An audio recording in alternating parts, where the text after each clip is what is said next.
Fresh allegations from the federal government on El-Zakzaky, and police and family of the kidnapped victims disagree over details of rescue. This is Plus Politics, and I am Felicity Ezewuike.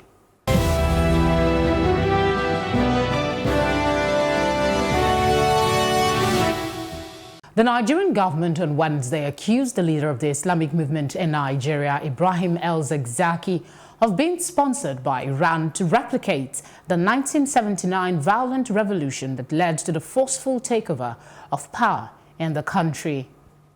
I'm being joined by two public affairs analysts. I'll start with Segun Sopitan. Thank you very much for coming on the program. It's a pleasure to be here. And Sam Adeleke, pleasure to have you join us. Let's start with the very basic. Are there merits to the IMN challenging the proscription of their group as a terrorist organization? I'm start with you. Yeah, I mean, everybody has a right to an opinion about who he thinks he is. You know, so if the IMN feels aggrieved, or if they disagree with the idea that of being tagged a terrorist organization, then of course, under the law, they have the right to express their displeasure or their disagreement. Whether the law then goes ahead to agree with them by deproscribing them, we will wait to see. But I think it's fine. I think it's important that no matter who's involved, that everybody has that right of fair hearing, and that's what they're expressing. So to that extent, it's fine. I have no issues with it. Moving on to the very next question, and that is this claim by the federal government that they have some sort of coalition with Iran to cause chaos in this country. Does, in your opinion, does the group have the capacity not only to get involved in a revolution to cause chaos in this country, but to also be able to Islamize the entire nation? You know, I think the government is just giving a dog a bad name in order to hang it. And to be honest, we all know that EU alleges must prove. The onus was on the federal government to prove these allegations, because they are the ones that went to court to proscribe the association and so to put this claim, you know, and this label on them. I think that we should not underestimate the power of any movement and any group. The responsibility of the state is to guarantee the safety of its citizens. And of course, no president or no government will sit and watch a group of people, you know, organize either covertly or, you know, in the public. And they keep saying that there is a sustained collaboration with Iran. Now, those are still allegations. It's important, like you said, the federal government must prove this. If not, it will just result into an extended and a prolonged court case. And I keep saying, because I read a part in the statements of the prosecuting counsel where he said that at the moment, IMN does not respect the authority of President Buhari. Excuse me, respect is just a word. See, at the moment, the UK government has asked the Queen to suspend the Parliament. Jeremy Corbyn is saying that, no, I'm going to take you head-on. That's Boris Johnson. And we're going to fight this to the end. Is that respect? Because we keep using the word respect as a synonym to submissiveness. Someone can challenge your authority. Someone can say, I don't regard you as my president. Doesn't mean that so that means everybody that does not respect Buhari should also be taken to court. So there is a way the government lays, and these words are their words. So this is not just the creation of the media or of I myself. It's important that we look at these allegations and what the government is really trying to do. It's important, like I said, to protect the integrity of the country, but at the same time go beyond using words that do not have legal backing. Words that will be poo-pooed in the court of law by lawyers. Words that will water down your case. So these guys have, and we should also not forget that they have been incarcerated as ElZakzaky and his wife since 2015. This is the 4th year. But if we were to, just deviate a little, they got what they agitated for, that he should go abroad and get medical attention. For somebody that is truly sick, just to deviate a little from this conversation and have you address that issue, he went abroad, and then there were issues about security or being stifled and all of that. For somebody that is sick, he came back to this country, and since then, we've not heard anything about whether he's going to travel or how terrible his health situation is. Speak of that quickly before we go back to the conversation. It simply shows that all these politicians and activists and people who are being tried by the states have a playbook they all play from. They all take their cards from. See, he was not sick. Even if he was sick, it was not something terminal or at the point of death, because this man was practically granting interviews, and we saw the videos, we saw the recordings, and we saw that he only had to make that statement just to get out of the country. And of course, the government of India did not want to get into a diplomatic case or row with Nigeria, and they shipped this man back to the country. Does this water down, because they had before now they had a lot of sympathy. Sorry, I feel you. They had a lot of sympathy because they were clamoring he needed to have the lead taken out of his system and all of that. Does this water down that sympathy for them and their cause? Well, it does. But at the same time, in the end, the courts of law will still have to decide the merits of the case that's being brought against him. They asked for leave to travel, they were granted. So it is now left to the federal government to now present the outcome of the trip. Because right now, the case that was just tried, that was just talked about yesterday in the court, did not mention those incidents that happened during that trip. So the federal government should be able to, don't let this guy play you. Right. Let's come to Ezewuike. That is just an aside to add to the conversation. But I want to ask you, we'll get to Iran's part in this and their response eventually, but let's look at the two groups, Boko Haram and Shiites.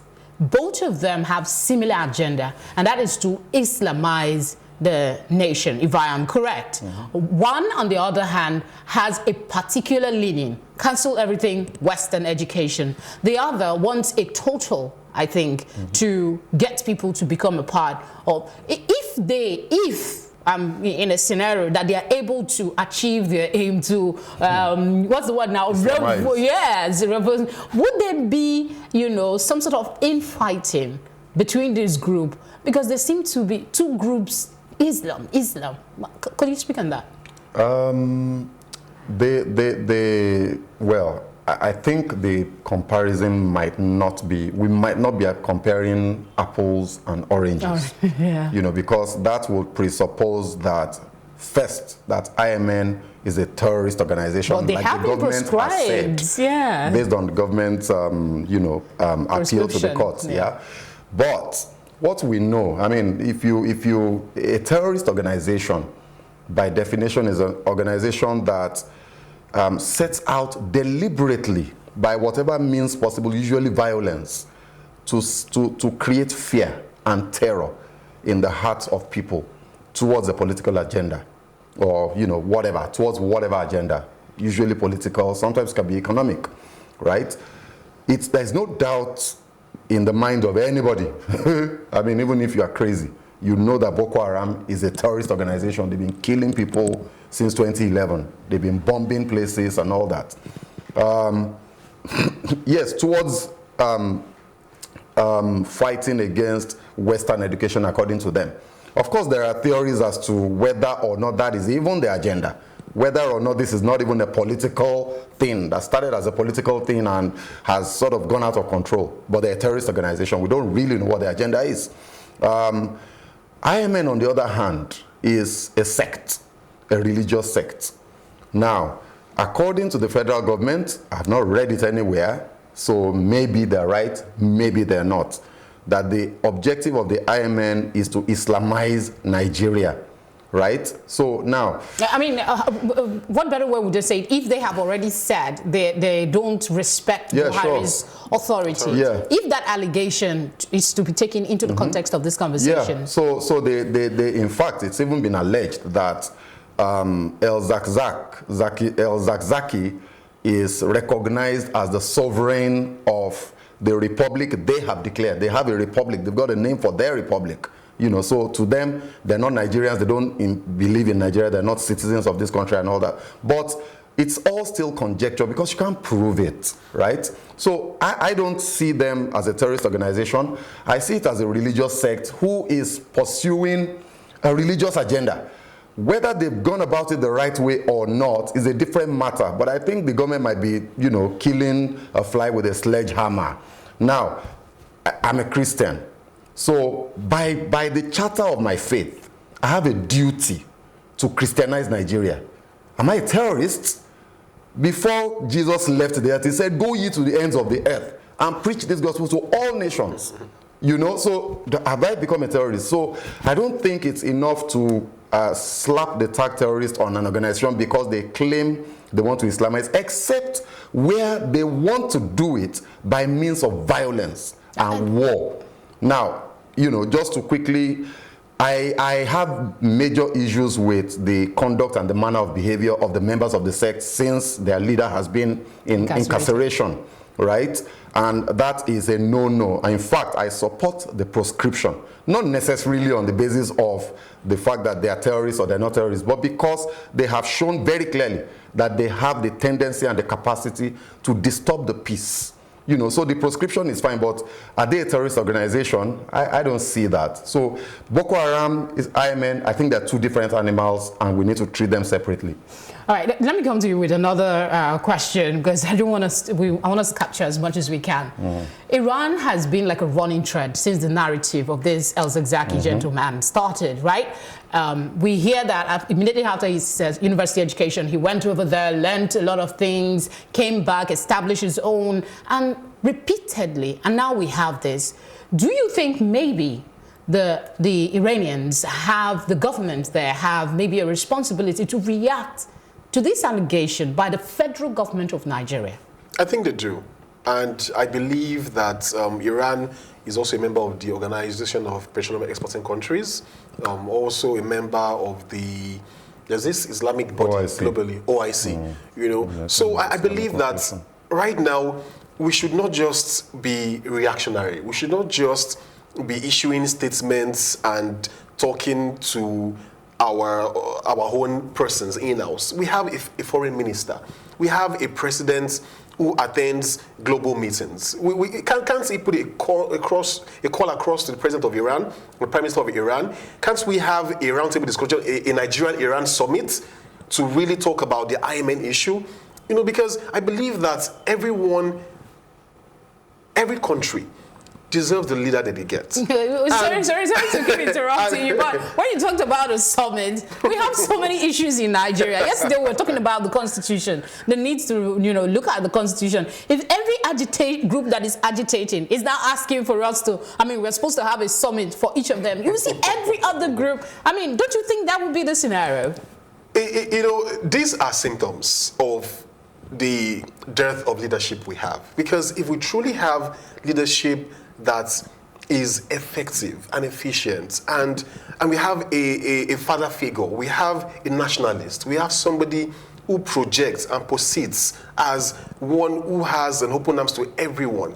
I do not see a reason why President Buhari cannot do what Yar'Adua did when there was agitation in Niger Delta in the early 2000s, and they were invited to the State House. I think that there is a way a leader that presides over a very diverse country like this can go about it. But when you stay aloof and think that you can use security agencies, you can use force, these are people that are ready to die. These are people that lost over 300 members and they still do not mind. You know, like I said, oftentimes we cannot just use one stick to control everyone or to what's the word now?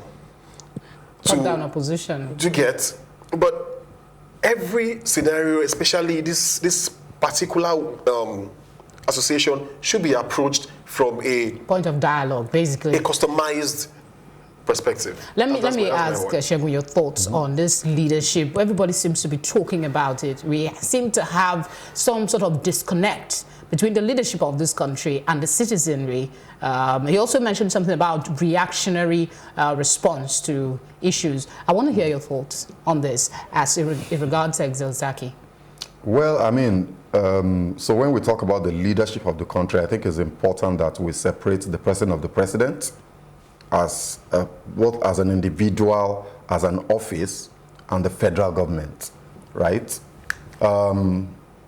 President Muhammad Buhari, that we have now grown to know over the last 4 years, has shown very clearly that, contrary to what, this is my view, has shown very clearly that contrary to what a lot of people think, he's got a mind of his own, and once he's made up his mind, that's what he's going to do.